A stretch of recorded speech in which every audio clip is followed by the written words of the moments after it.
अभी सब्सक्राइब करें जीके संसार को और दबाएं बेल को सबसे पहले वीडियो पाने के लिए। जीके का भंडार इधर है, आपका ध्यान किधर है? क्योंकि जीके संसार ही है जीके का भंडार। नमस्कार दोस्तों, जीके संसार में आप सभी का बहुत बहुत स्वागत है। आज हम सब बिहार टीईटी 2011 में पूछा गया बाल विकास एवं शिक्षा शास्त्र का क्वेश्चन देखेंगे। और जो इसमें जो देखिए सेक्शन 1 में जो आता है बाल विकास एवं शिक्षा शास्त्र आता है, और इसका जो इंस्ट्रक्शन है वो है इस खंड में 30 प्रश्न है एवं सभी प्रश्न का करना अनिवार्य है। यानी कि 30 प्रश्न होंगे, 30 क्वेश्चन होंगे, सभी को सॉल्व करना होता है। और इस क्वेश्चन को देखने के बाद आपको आइडिया मिल जाएगा कि बिहार टीईटी में किस तरह के क्वेश्चन पूछे जाते हैं और आप आसानी से सॉल्व कर पाएंगे। और अगर अभी तक आपने चैनल को सब्सक्राइब नहीं किया तो सब्सक्राइब कर लें, और अगर आपको वीडियो पसंद आए तो लाइक बटन दबाएं, और अगर आपको वीडियो पसंद नहीं आए तो आप डिसलाइक बटन दबाएं। और अगर आपको कोई वीडियो से रिलेटेड सुझाव हो तो मुझे कमेंट बॉक्स में जरूर बताएं। तो आइए शुरू करते हैं। पहला जो क्वेश्चन आया था वो आया था विकासात्मक मनोविज्ञान में जीवन का अध्ययन किया जाता है। जो ऑप्शन था वो था गर्भकाल में, जन्म से, या जीवन पर्यंत, या किशोरावस्था में। तो इसका जो सही आंसर होगा वो होगा जीवन पर्यंत, यानी कि सी। उसके बाद आता है मस्तकाधोमुखी। ठीक है, मस्तकाधोमुखी एक निकट से दूर का क्रम किस क्रिया का अंग है? ऑप्शन था चेतना, विकास, विवृद्धि, या संशोधन। तो ये जो सही आंसर होगा वो होगा बी, विकास का। ठीक है। उसके बाद आता है लड़का के पैदा होने के लिए उत्तरदायी क्रोमोसोम्स हैं। जो क्रोमोसोम्स होते हैं वो लड़का को पैदा करने के लिए कौन सा उत्तरदायी होता है? XX, XP, XY, या CX। तो इसका जो सही आंसर है वो आपका है X एंड Y। ठीक है। उसके बाद था प्राकृतिक पर्यावरण में सम्मिलित होता है। ऑप्शन था वंशानुक्रम, जैव अजैव, या परिवार, या फिर जो डी ऑप्शन था वो था पशु। तो इसका जो सही आंसर होगा वो होगा जैव और अजैव। ठीक है। उसके बाद था निम्न में से कौन सा सीखने के नियम में सम्मिलित नहीं है? सीखने के नियम में सम्मिलित नहीं है कौन सा है? अभ्यास, तत्परता, खेल, या प्रभाव। तो जो खेल है वो सीखने के नियम में सम्मिलित नहीं है। ठीक है।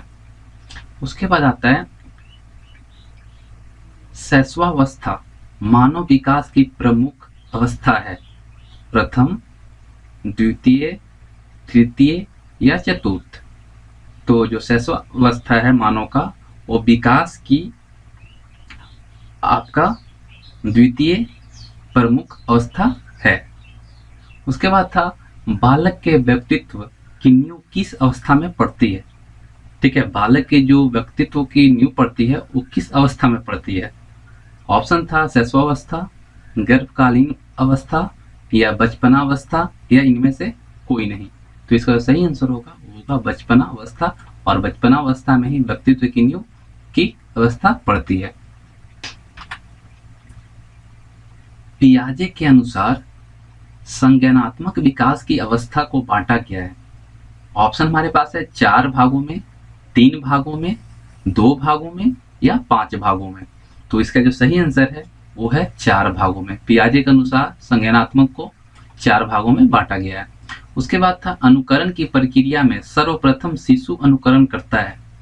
ऑप्शन हमारे पास था व्यंजन वर्णों का, स्वर्ण वर्णों का, या फिर स्वर व व्यंजन वर्णों का, या शब्दों का।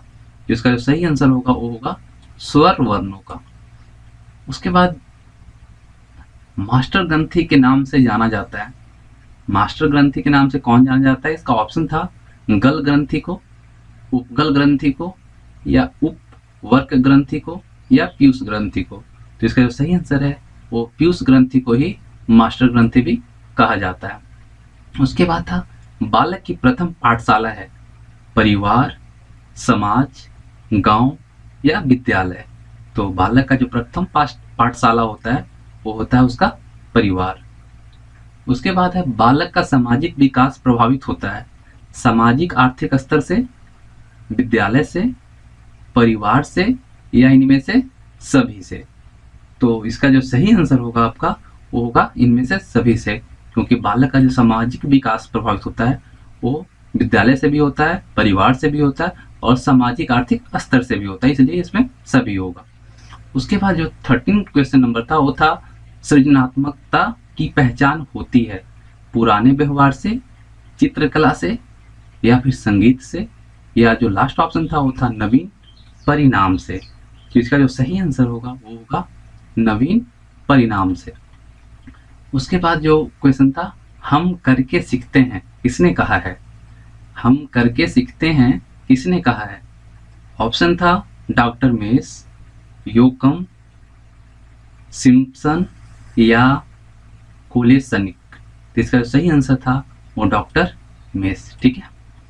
समस्या बालक है, समस्या बालक है, चोरी करने वाला, झूठ बोलने वाला, माता पिता का कहना न मानने वाला या इनमें से सभी। तो बालक का समस्या जो है इनमें से सभी है, क्योंकि झूठ बोलने वाला भी, चोरी करने वाला भी और माता पिता का कहना न मानने वाला ये समस्या ही है। ठीक है। तो आइए आगे देखते हैं। बालक का मानसिक स्वास्थ्य निर्भर करता है। ऑप्शन हमारे पास है विद्यालय पर, परिवार पर, समुदाय पर या इनमें से सभी। तो इसका जो सही आंसर होगा इनमें से सभी पर। ठीक है। हस्तशिल्प की शिक्षा दी जानी चाहिए, हस्तशिल्प की शिक्षा दी जानी चाहिए किसे। ऑप्शन था सामान्य बालक को, पिछड़े बालक को या मंद बुद्धि बालक को या प्रखर बुद्धि बालक को। तो इसका जो सही आंसर होगा वो होगा प्रखर बुद्धि बालक को। उसके बाद था निरीक्षण विधि में किया जाता है। निरीक्षण विधि है उसमें क्या किया जाता है। ऑप्शन था अपना अध्ययन, अपने व्यवहार का अध्ययन, दूसरों के व्यवहारों का अध्ययन या व्यवहार विश्लेषण। तो इसका जो सही आंसर है वो है आपका दूसरों के व्यवहारों का अध्ययन।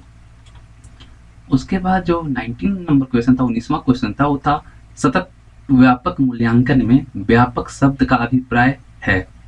ऑप्शन जो हमारे पास था वो था संज्ञानात्मक, सहसंज्ञानात्मक या फिर दोनों या इनमें से कोई नहीं।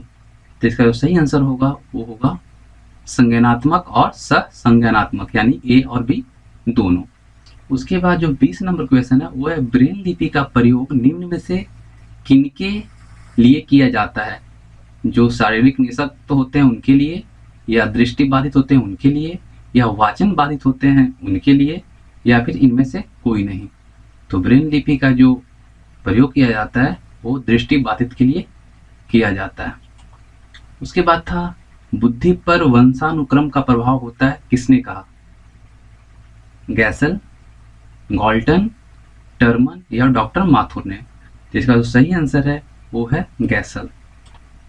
उसके बाद मनुष्यों का व्यवहार मुख्यतः किससे प्रेरित होता है। कौशल से, अभिक्षमता से, अभिवृत्ति से या बुद्धि से। तो इसका सही आंसर है अभिवृत्ति। और व्यक्ति से संवाद करने की प्रक्रिया क्या कहलाती है।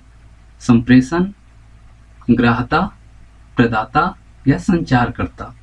तो इसका जो सही आंसर है वो है संप्रेषण। व्यक्ति से संवाद करने की प्रक्रिया संप्रेषण कहलाती है। शिक्षा मनोविज्ञान का अध्ययन अध्यापक को इसलिए करना चाहिए क्योंकि, ऑप्शन जो हमारे पास है वो है इससे शिक्षकों को आत्म संतुष्टि मिल सके, दूसरा था इससे वह दूसरों को प्रभावित कर सके, इससे वह अपनी परीक्षाओं में प्रथम आ सके, या इसकी सहायता से अपने शिक्षण को अधिक प्रभावशाली बना सके। तो इसका जो सही आंसर होगा वो होगा इसकी सहायता से अपने शिक्षण को अधिक प्रभावशाली बना सके, इसलिए शिक्षा मनोविज्ञान का अध्ययन अध्यापक को करना चाहिए। उसके बाद एक बालक की वास्तविक आयु 12 वर्ष तथा मानसिक आयु 15 वर्ष है, तो उसकी बुद्धि लब्धि क्या होगी, यानी उसकी IQ क्या होगी। तो इसका जो सही आंसर होगा वो होगा 125। उसके बाद है पाठ्यक्रम होना चाहिए छात्र केंद्रित, विद्यालय केंद्रित या शिक्षा केंद्रित या इनमें से कोई नहीं। इसका जो सही आंसर होगा वो होगा छात्र केंद्रित, क्योंकि पाठ्यक्रम छात्र केंद्रित होगा तभी बच्चों का विकास सही से हो पाएगा। उसके बाद है प्राथमिक शिक्षा में मदद करता है बच्चे का समाजीकरण, बच्चे का लोकतंत्रीकरण, या पाठ्यक्रम की समझ, या इनमें से सभी। तो इसका जो सही आंसर होगा वो होगा इनमें से सभी। छात्रों को प्रेरित करने की सही विधि क्या है? दंड, फटकारना, प्रशंसा, या मारना पीटना।